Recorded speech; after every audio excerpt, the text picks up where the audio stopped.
Skaitinys iš pradžios knygos. Anomis dienomis Viešpats tarė Abramui: eik iš savo gimtojo krašto, iš savo tėvo namų į kraštą, kurį tau parodysiu.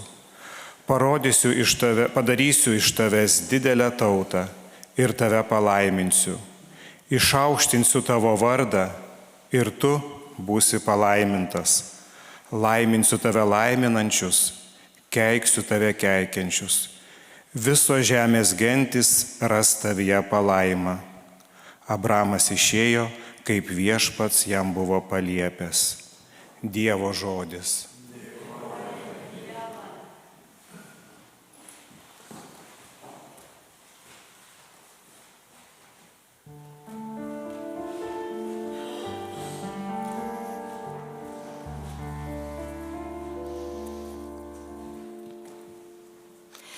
Telydi mus Viešpatie tavo ištikimoji meilė, nes į tave nuolat mes žvelgiam.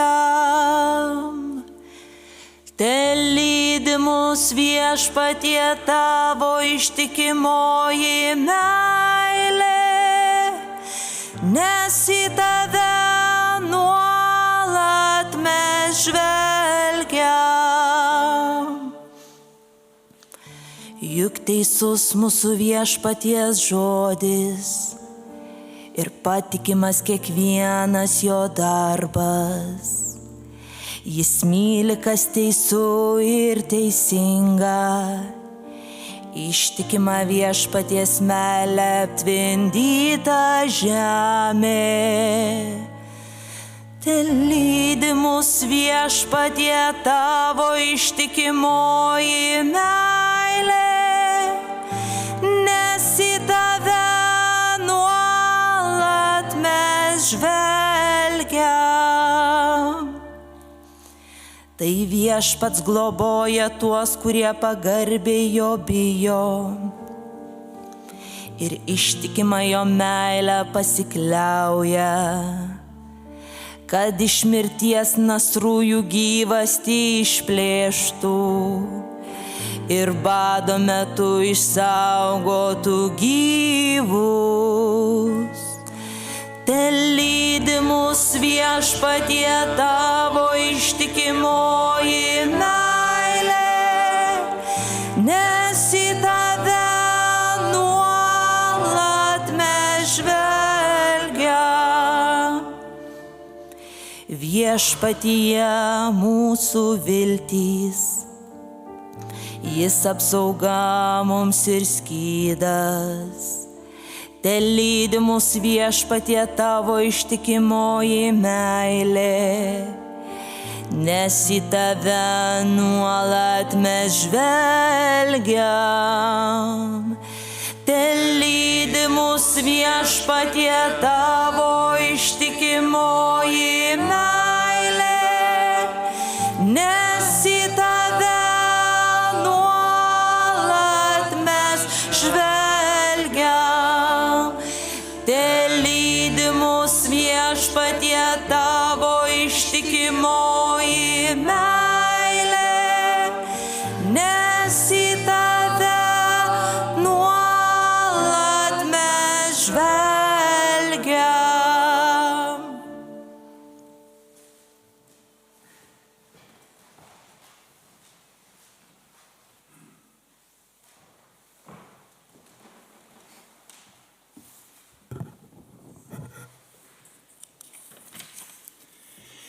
Iš Šventojo apaštalo Pauliaus antrojo laiško Timotiejui. Mylimasis, drauge su manimi kentėk Evangelijos labo jėga Dievo, kuris mus išgelbėjo, bei pašaukė šventąjį pašaukimą, neatsižvelgdamas į mūsų darbus, bet savo laisvų nutarimų bei malonę, kuri dovanota mums Kristuje Jėzuje prieš amžinuosius laikus. Ji dabar tapo regima, pasirodžius mūsų išganytojui Kristui Jėzui, kuris sunaikino mirtį ir nušvietė gyvenimą bei nemirtingumą savo Evangeliją. Dievo žodis.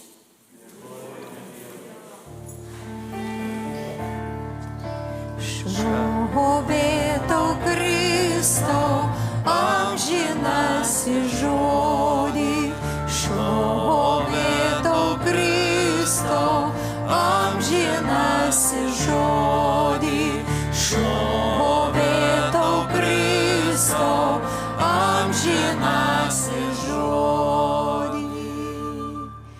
iš spindinčio debesies pasigirdo tėvo balsas.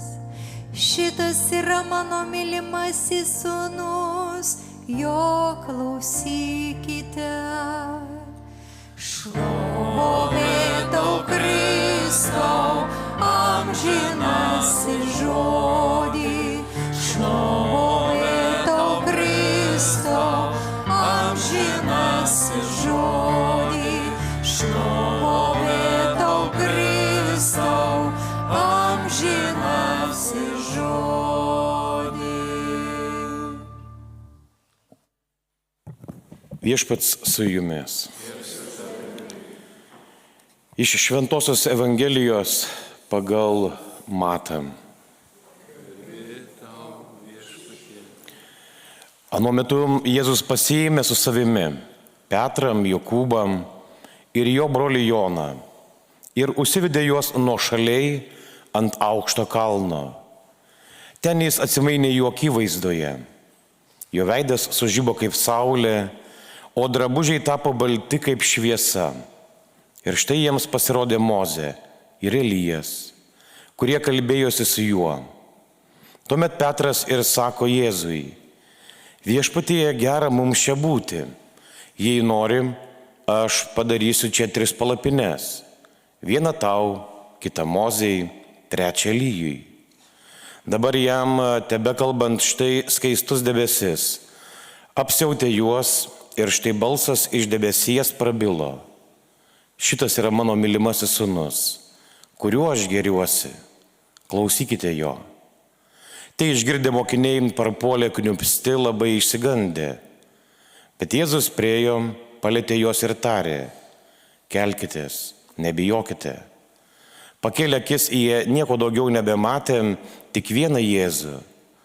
Besileidžiant nuo kalno, Jėzus jiems įsakė: Niekam nepasakokite apie regėjimą, kol žmogaus sūnus prisikels iš numirusių. Viešpaties žodis.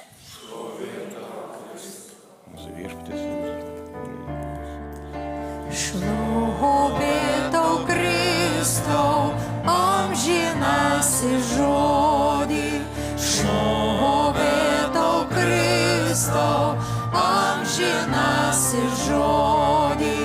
Šlovė tau Kristau, amžinasis žodį.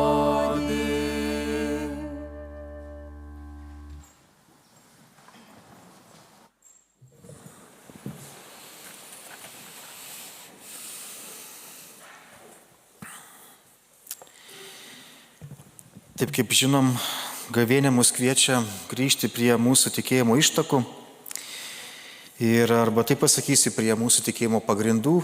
Ir štai labai svarbus taip pat personažas, kurį mes atrandam šiandien šį sekmadienį, tai yra Abramas arba Abromas po to tapęs. Ir Dievas šiandien šiame skaitinyje mums duoda pažadą per jį. Ir kokį turėjo, sakančia, žengti žingsnį Abramas, kad Dievo žodžiai išsipildytų. Nes viešpats jam tarė, sako: Eik iš savo gimtojo krašto, iš savo tėvo namų į kraštą, kurį tau parodysiu.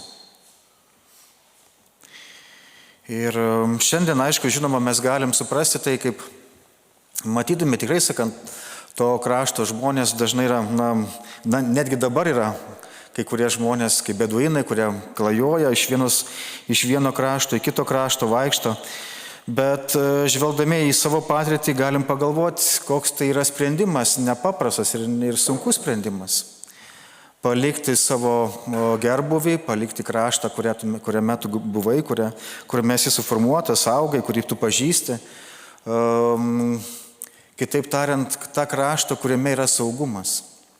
Šiandien berods yra vienas iš populiariausių žodžių - saugumas. Visi norim būti saugus. Turim turėti labai daug himarsų, visokiausių raketų tam, kad būtume saugus. O Dievas čia kaip tik sako Abramui: jeigu nori sulaukti palaiminimo, būk nesaugus, palik savo saugumą, kurį tu supranti, ir eik į tą kraštą, kurį iš tau parodysiu. Tai va iš savo patirties, iš mokyklos galiu prisiminti. Labai daug iš tiesų buvo net iš tėvų pusės prašoma. Va, nieko tik tais reiškiasi, mes darykit taip, kad tik tais vaikams būtų saugu. Nu žinoma, reikia saugumo. Bet gink Dievą pakeisi mokytojų, čia pasaulio pabaiga, kaip dabar vaikas prisitaikys, kaip dabar vaikas išgyvens tą mokytojo pakeitimą. Nu man tai būdavo, nežinau, kitiems greičiausiai gal kitaip yra. Bet dabar galiu papasakoti va atvirai. Na vat, ir netgi būdamas, reiškia, toj pačioj mokyklai prisimenu, šiaip tikra ta žodžio prasme žydų pedagogikoje šiandien, ne tuo metu, bet šiandien žydų pedagogikoje kas yra praktikuojama? Kas pusę metų keisti mokymosi aplinką. Kad vaikas, žmogus galėtų iš naujo prisitaikyti. O prisitaikinamas naudoja savo įgūdžius. Kitaip tariant, vyksta mokymosi, ugdymosi procesas. Jau ir čia, žiūrėkit, mes turim tiesioginę tą pedagogišką naudą, kai žmogus yra patalpinimas, pastumiamas į tokią nepatogią gyvenimo situaciją. Ir pirmas tą žingsnį turėjo žengti Abrahamas. Nes Dievas jam, kaip čia pasakyti, tarė, eik iš savo krašto.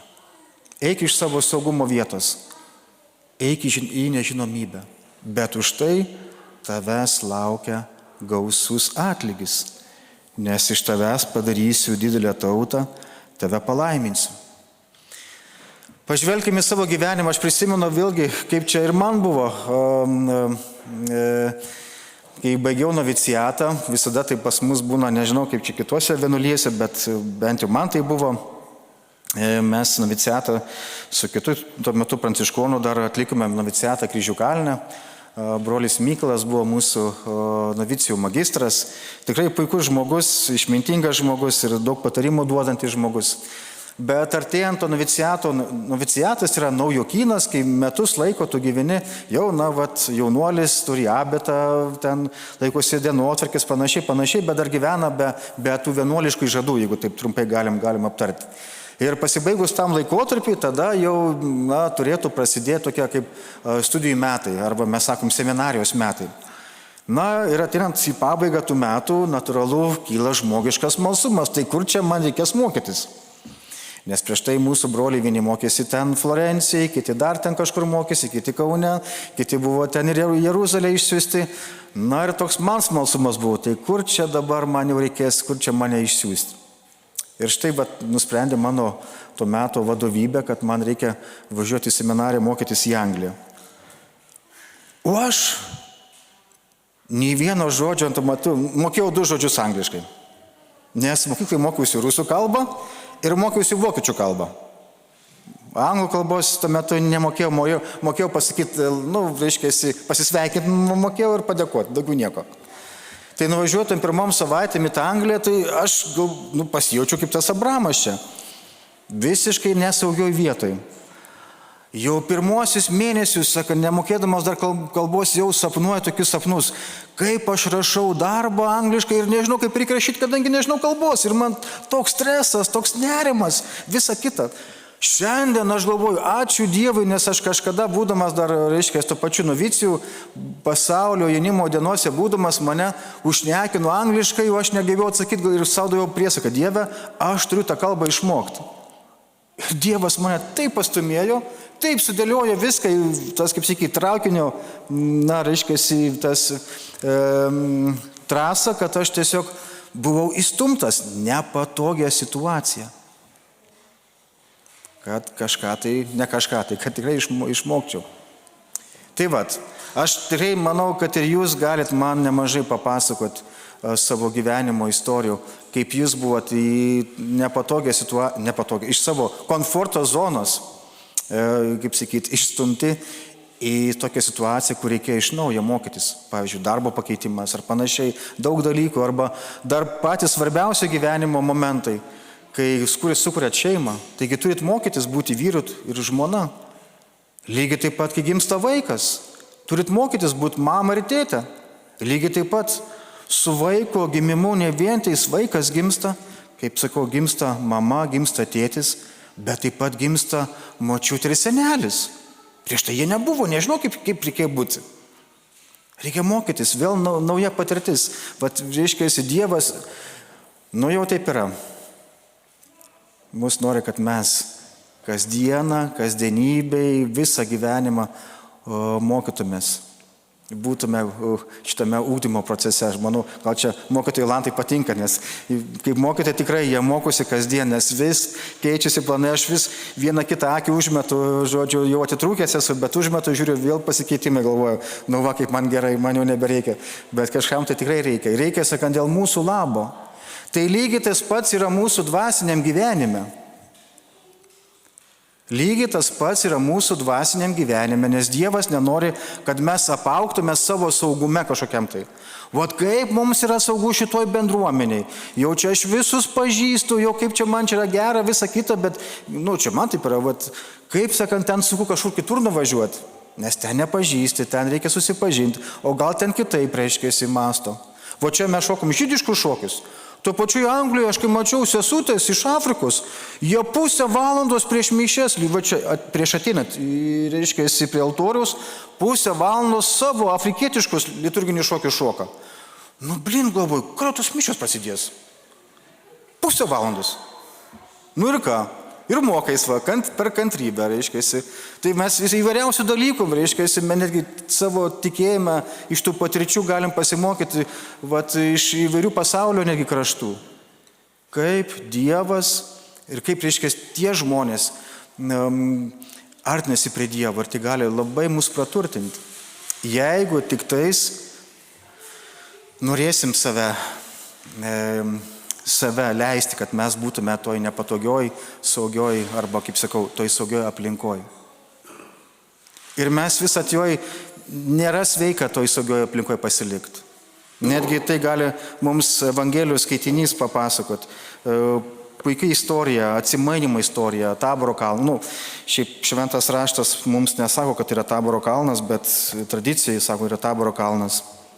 Ir vieta, kur viešpats Jėzus atsimaino, čia, žinoma, tą istoriją žvelgiamės per žydišką prizmę, suprantam, kad čia Jėzus yra naujasis Mozė, kuris kaip Mozė, lipęs ant Sinajaus kalno, gavo 10 Dievo įsakymų, apreiškimą, reiškia, ten balsas prabilo ir panašiai, taip toliau, ten vedėsi savo 3 mokinius Mozės, tai čia visą tą istoriją Matas stengiasi atkartoti ir pasakyti, kad žiūrėkit, Jėzus yra mūsų žmogiška prasme yra aukščiau už Mozę. Jis yra kažkas daugiau už Mozę. Jis yra Mozės ir Elijo viešpats. Jis yra Mozės ir Elijo Dievas. Jis yra dangiškojo tėvo sūnus.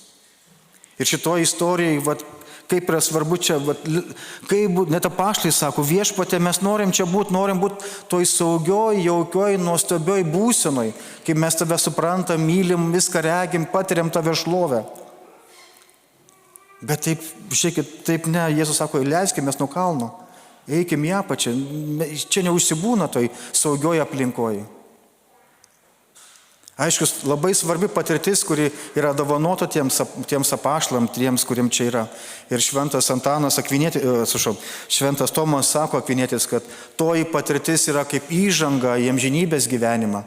Tiems apaštalams, kad jie suprastų, kur jie link eina, kokią viltim jie turi žvelgti į taip pat į savo tikėjimo kelią, į amžinybės kelią, kad kiekvienas žmogus, sekdamas paskui Jėzų, taip pat bus išaukštintas, kaip ir Jėzus yra išaukštintas, bet tik tais Jėzaus būdu, kryžiaus būdu. Ir pagalvoju, nors ir tie 3 apaštalai regėjo Dievo šlovę, girdėjo dangiškojo balsą, tėvo balsą, bet prie kryžiaus nei vieno iš jų nebuvo. Kai buvo dar vienas kalnas ir dar vienas Jėzus išaukštinimas, nebeliko nei vieno. Tai lygiai taip pat šventas raštas kalba apie mūsų žmogišką trapumą. Štai kai nesaugu mes ir kartais netgi taip išsigąstam ir pabėgam iš tos situacijos. Nebuvo nei vieno mokinio. Ant Taboro kalno buvo 3, ant Golgotos kalno nebuvo nei vieno. Savo noro nebuvo. Iš išgąsčio, nes rūpinosi savo saugumu. Ir niekaip negalim to saugumo apčiuopti. Aš nesugink Dieve, nesakau, kad neturime saugumu rūpintis. Tikrai turim ir ačiū mūsų krašto apsaugos tarnybai. Tikrai mes turim rūpintis. Čia aš ne apie tai kalbu. Aš neku apie mūsų dvasinį saugumą, arba pasakysiu taip, dvasinį įsipatoginimą. Kad aš dabar patogiai jaučiuosi ir daugiau nieko nebenoriu, nei suprasti, nei žinoti, nieko nei patirti, nieko daugiau nei skaityti, nei nieko gilintis. Nes rodo, kad viską aš dabar patogiai čia gyvenu. Ne. Gavėnios kelionė mus kviečia grįžti prie mūsų pačių pagrindų.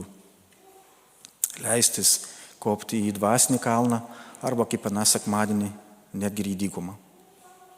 Nu ką, ženkim 40 dienų. Gražią kelionę Dievas yra numatęs tam, kad paruoštų mums pačiai svarbiausiai tikėjimo žiniai. Amen.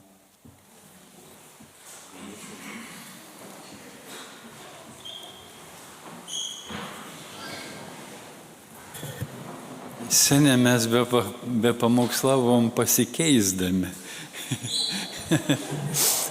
Reikia atgaivinti tradiciją. Aš norėčiau atkreipti jūsų dėmesį per visas tus 3 tekstus pasikartojantį vieną motyvą. Kodėl Abraomą Dievalis pašaukė, išsirinka vieną iš daugelį? Kodėl apaštalą Paulių yra nuo kitus draugus pasirinka iš daugelį? Kodėl čia tus 3, Petrą, Andriejų, Joną, išsirinka ir pasiems su savimi kalną? Kodėl anus, kuo aniai buvo geresni? Gal, pavyzdžiui, Mats buvo gudresnis, išmintingesnis, skaičiuoti mokėjai, rašyti mokėjai. Kažin, kiek Petrus rašyti mokėjai. Nu, tikėkime, kad sinagogoje, ješivoje buvo pramokę skaityti, rašyti. Reikėdavo juk šabą dieną raštą paskaityti. Bet nebuvo didžiūna kokiai nors. Paprasti žmonės ir kaip apaštalas Paulius sakė, nedaug tarp mūsų gudrių ir išmintingų. Ir išrinkimo klausimas. Kodėl tau pasirinko, o ne manim? Ir kits klausimas. Ar aš atpažinau pašaukimą? Ar aš pažinau įkvėpimą? Noriu atkreipti dėmesį šiandien ir vieną tokį tendenciją ryški. Ir nemaža jaunų vyrų, daugiausia vyra, katriai pavartoja narkotikų, metasi religijai. Pradeda skaityti raštą, pradeda lankyti įvairiausias bažnyčias, prisiklauso visokių sėkmės istorijų, kaip Dievalis pašaukė, kaip įkvėpė, kaip pasiuntė, kaip aprūpina. Ir atrodo, nieko daug daryti nerek, esi visą laiką dėmesį centre, esi pagarbuo, esi palaimins Dievo dovanom, pinigas, pasiveisi į kunigus, nebloga žondelė atrodo, nebloga apsirengi, neblogas mašinelis, atrodo didelių rūpesnių į netur. Ir gal užsinorėt jaunas žmogus irgi tokį gyvenimą. Mano mama, pavyzdžiui, nuo vaikystės vis, kai klausdavo giminės, o kas bus iš Gedimino? Nu, žmonės spėlio, kas bus iš to vaka, ne? Ir mama vis įsitikinus sakydavo, bus kunigu. O giminės klausdavo, o dėl ko jis turėtų būti kunigu? Kokį naudą iš tos kunigystės? Pavyzdžiui, saugumietė man sakė, kad kuniga jokios naudos nesukur ir parazita visuomenės. Nes nieka nedirb, darbą liaudis ar, kaip sakant, prakaitau, o tai baltom rankelėm vakščiuo knygelės skaita, dykaduone. Nu va, ir keists būdavo mamos atsakyms, ko nieks ir ant akmens išgyvens. Nu, tipo, badu nenumirs niekuomet. Toks anos naudos supratėms buvo, bet ko gero ant meldies. O aš norėjau būti menininku ir galvojau, kuo ant čia šnek, ne aš būsiu tau kunigu, nei ku, būsiu menininku.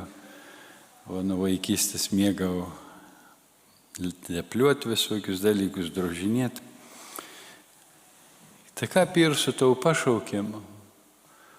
Kaip Dievalis pašauk? Kiekvieną labai skirtingą pašauk.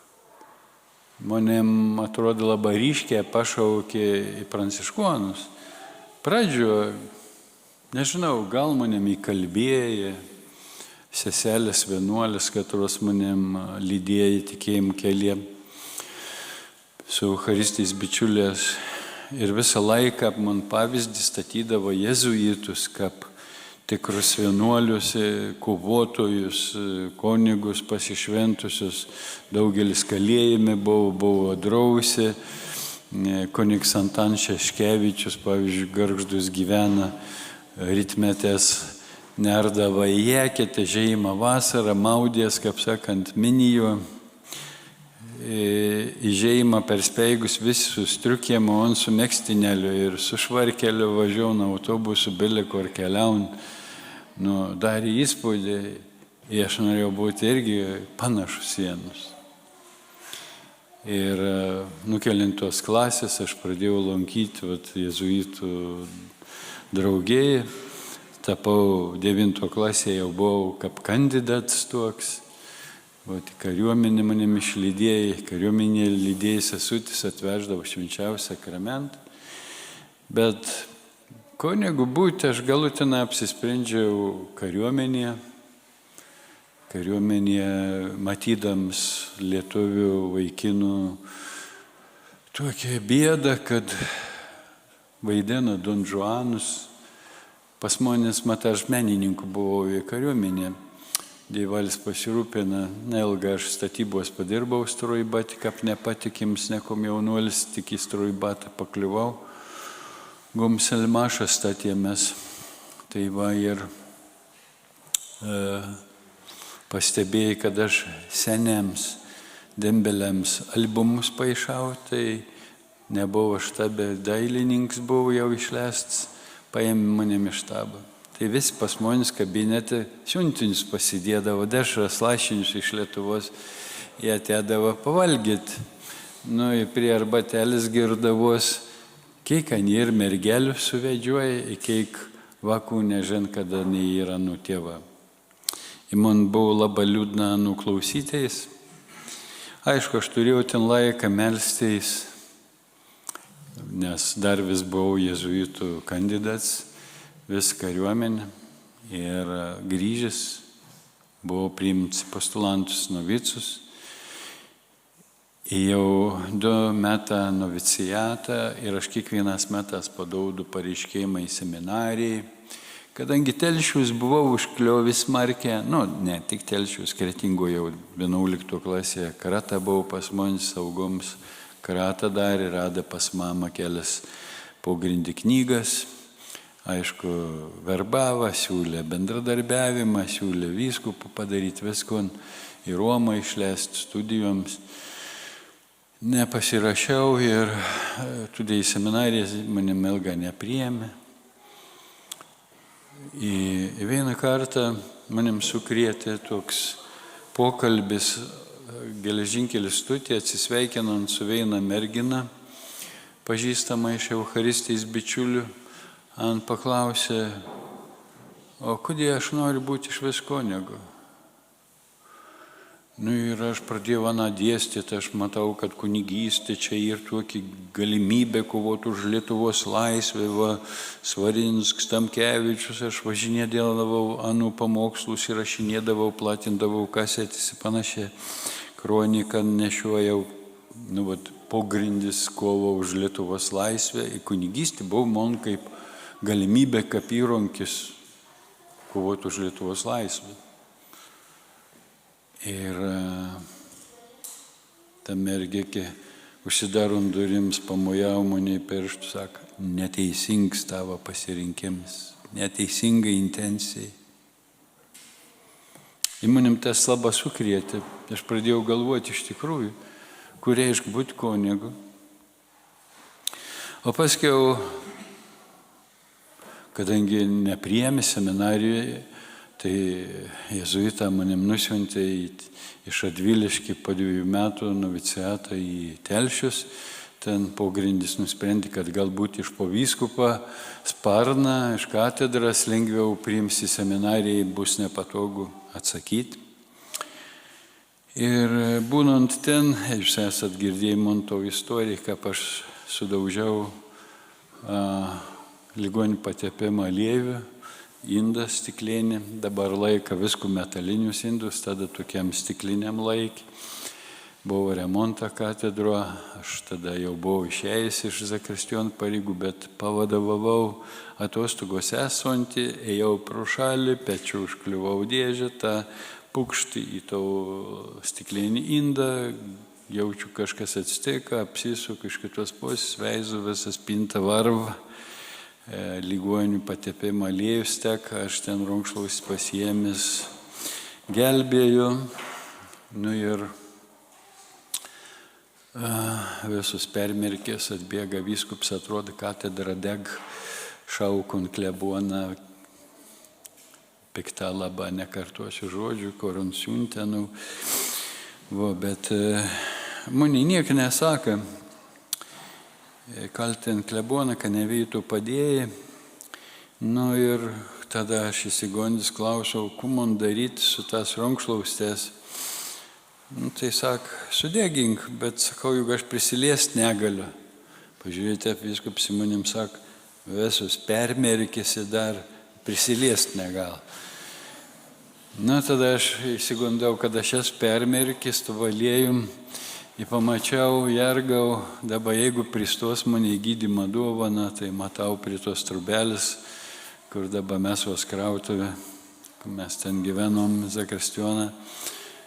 Eilės, ligonių, surumenta, suluošas panašiai, kaip tuo Palangos reabilitacinė ligoninė, kur aš dabar gulu. Šiandien išleido manim.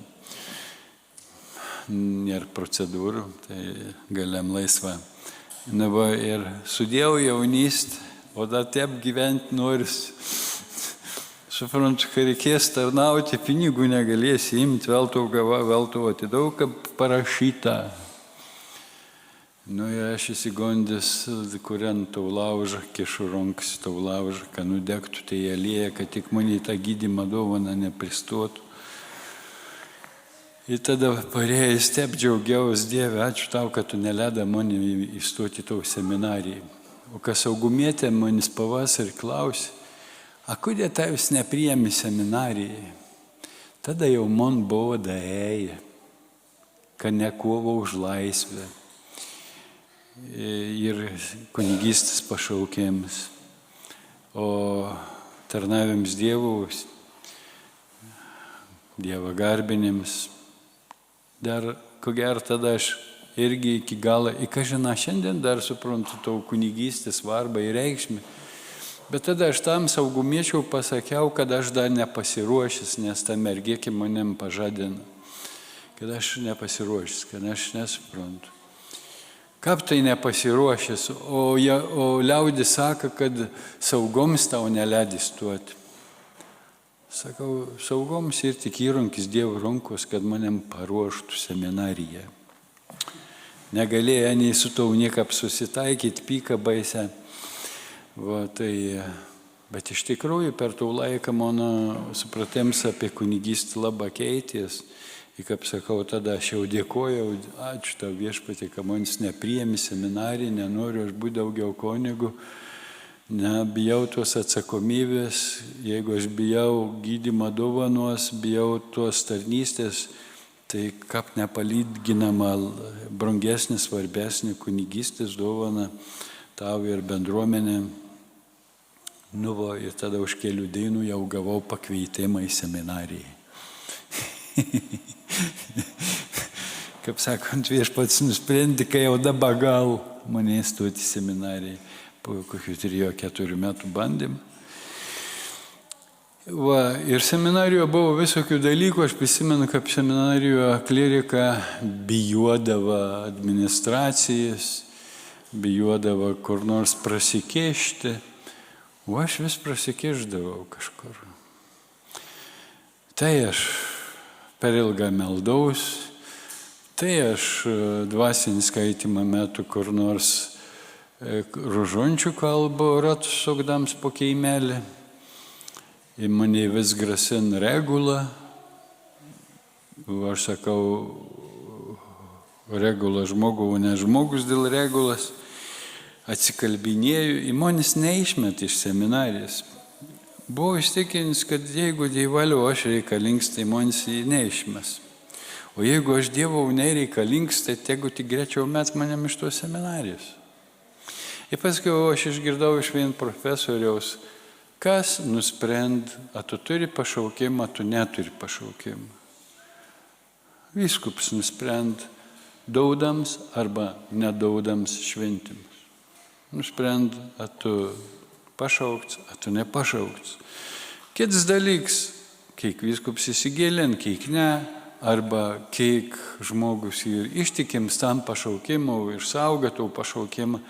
Juk pragaras viskų daro, kad tu įsižadėtum to pašaukimą, ne? Visokių klastų į, visokių bandymų, provokacijų.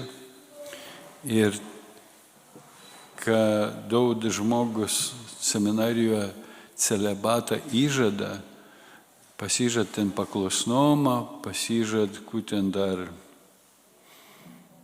paklusnomą, vienuolinį dar neturtą. O kai jau celibatą įžada dar, kad gyvens be šeimos, pridėt žodelį Dievo padedant. Nes jeigu Dievalis nepadės, neišpildys. Tai apie tau pašaukimą, apie tau pasirinkimą, kodėl vienus pasirenkitus ne anu teisėjai, bet mes jų kartas pykstam, kad ons netep pasirenka. Ne? Pavyzdžiui, kodėl ons tu žydus pasirinka? Kodėl tu Abraomą pasirink? Ir tą tokį keistą palaiminimą Alvyds nutilėjai, palaiminčius tavim laiminančius ir prakeikščius tavim keikiančius. Ir žydams nekartą tai kartuoja per pranašus, išsklaidysiu jums tarp tautų ir laiminsiu tus, kurie jūs laimins, ir prakeikščiu tus, kad jumis keik. Ką žina, nesipilda šiandien tai tuos pranašystės Gazoje, Irane ir kitur. Ant mūsų akių, kaip parašyta. Kur reiškia keikti, kur reiškia laiminti. Laiminti reiškia laimės linkėti. Jėzus sako, palaiminti, laimingi tai, kad reikia dvasios vargdienė, kad reikia liūdų dėl nuodėmės, panašiai. Ani bus paguosti. O kur reiškia keikti? Reiškia linkėti nelaimės. Tarsi užsiundyti pragarą šunis, atidauti pragarą valdžią žmogų. Užsiundyti lėgą, užsiundyti kokį nors nelaimę. O apaštalas Paulius sako, palaiminimą sugrįžt, laiminkit. Į palaiminimą sugrįš jums. Nekeikit, nes prakeikimą irgi sugrįž. Tai ne tik žydus turėm laiminti, bet visus žmonės turėm laiminti, vieni kitus turėm laiminti, kad patys būtumėm laimingi, išsaugotėjais prakeikimų, išsaugotėjais pavydą, kodėl Dievalis tau pasirinka, aš noriu būti veitu anuo, o tau paskyrė klebonu, o manis nepaskyrė. Aš toks šiandien dėkingas, kad vyskupo Dievalis davė supratimą, kas labai reta būna, ekstra, kaip sakant, atvejais, kad vienuolins paskirtų kunigą klebonu, o vyskups nesutiktų. Tas labai retas dalykas, skandalas. O vyskups sako, nebus Kretingos klebonų Gediminas, nors provincijai paskyrė. pradžio biški pikau, galvojau atsistatydinsiu ir iš Pakūtės klebonų, jeigu negaliu būti Kretinguo klebonu, tai ką aš galiu būti Pakūtuo klebonu. O būti klebonu reiškia atstovauti vyskupą to veitų, ne? Bet šiandien aš toks dėkingas, kad manim apsaugoja nuo tos pareigybės. Aš matau, kokį mano sveikatą prastą, čiut, kaip sakant, apsisuku čia Pakūtų, o kas bebūtų buvę Kretinguo. Tai va, viešpats klaidų nedaro, bet mums kartą sunkiai ir susitaikyti su tau pašaukimu, su tau išrinkimu, su tas Dievo pasirinkimas.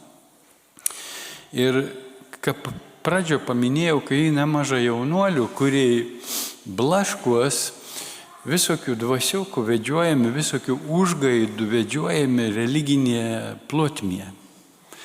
Tai on šiandien seminarijai nori stoti, tai on ryto ženytais nori, o poryt jau į Afriką į misijas nori važiuoti. Įpykst, kada nam nepritarė. Ir noriu priminti kelis tokius svarbius dalykus, kaip ištirti, iš kur paren įkvėpims. Ar aktualu jums tai? 4 tokie principai. Pirma, ar tas įkvėpims, kad ar tavim aplankė, kad atskirti auns ir iš tavo svajonės, tavo užgaidas, tavo klaidos, aišku, ar iš piktuosios dvasios, ar žmonių įpiršt. Pirmiausia, tyriam, ar tai atitink šventą raštą. Pavyzdžiui, noriu važiuoti į Rusiją į misijas. Ne. Aš daug kartų prašiau, kai išleistų manim į Rusiją į misijas, brolių. Buvo net vyskupo atstovą atvažiavę, kad jie kalbina provinciolą, kai išleistų manim. Mane apie to nepranešė, nutylėjo, tik paskiau papasakoju, kai neišvažiavo. Va, tai lyg tai viskas gera. Seminarijoje aš jau turėjau to įkvėpimą į Rusiją važiuoti. Būti misionierium. Vyskupą paprašiau pirmam kursui, kai išleistų manim akademinio atostogų, reik mane į Rusiją nuvažiuoti, pasitikrinti, ar aš galiu gyventi evangelinį gyvenimą be nieko, tepo ekstremale. Į neišleido manis ir grįžtant Astijus mojavo pirštų man, turi priimti iš vyskupą Dievo valią po paklusnumo, kai jėzuitą buvo išmokė paklusnumą. Bet ar atitink šventą raštą? Atitinkė, ekite visas tautas, padarykite mano mokinės visų tautų žmonės. Ekite skelbkite Evangeliją, atitink. O antras dalykas, kas turi patvirtinti arba paneigti. Koks nors bažnyčios bendruomenės autoritetas. Bendruomenės, kad ratų priklausa bažnyčia. Kunigų, pavyzdžiui, vyskups, vienuolyną vyresnysis, bendruomenės vyresnysis arba dvasinis asistentas. Turėtų pritarti, ar tas įkvėpims teisingas, ar ne.